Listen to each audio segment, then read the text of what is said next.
Elgon Nursery and Primary School erisangibwa mu kibuga Mbale lisomesezza abaana bangi okumala emyaka egisoba mu 40. David Sorobi y'omu ku baddukanya Elgon Nursery and Primary School. Essomero ly'abawebwa ekitongole kya Custodian Board ekyateekebwawo gavumenti okulabirira ebintu ebyali eby'abayindi abagobwa mu mwaka gwa 1972. Indicated again that we would wish to continue running the school in the same premises.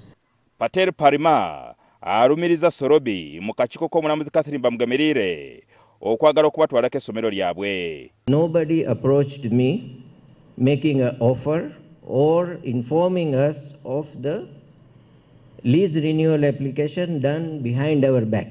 Abulidde akakiiko nti kawefube okuddizibwa essomero yalinnyibwamu eggere abakozi ba gavumenti bayise abali b'enguzi Mbale. Muhindi, this, that, you people don't need to stay in this country, what, this is what, ABCD. Now Amin is not there, you are again coming here. All those.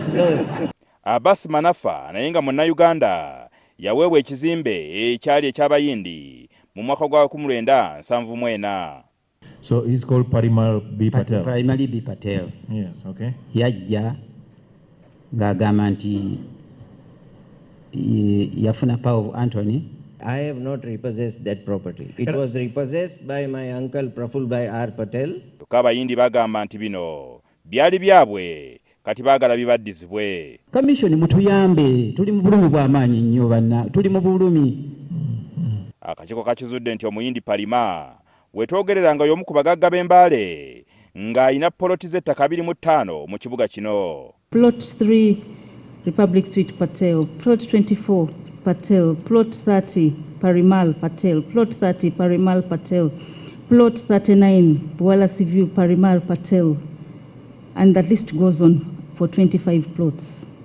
Tawunikira kwa municipal y'Embale Kenneth Karuli wamu n'omuwandiisi w'akakiiko k'ebyettaka Mbale babuuziddwa ku mivuyo gy'ettaka egikyase mu kibuga Mbale.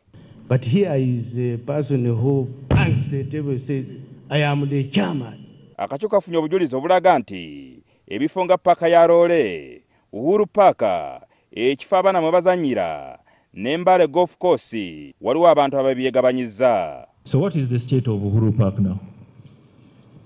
At the moment is developed with the buildings.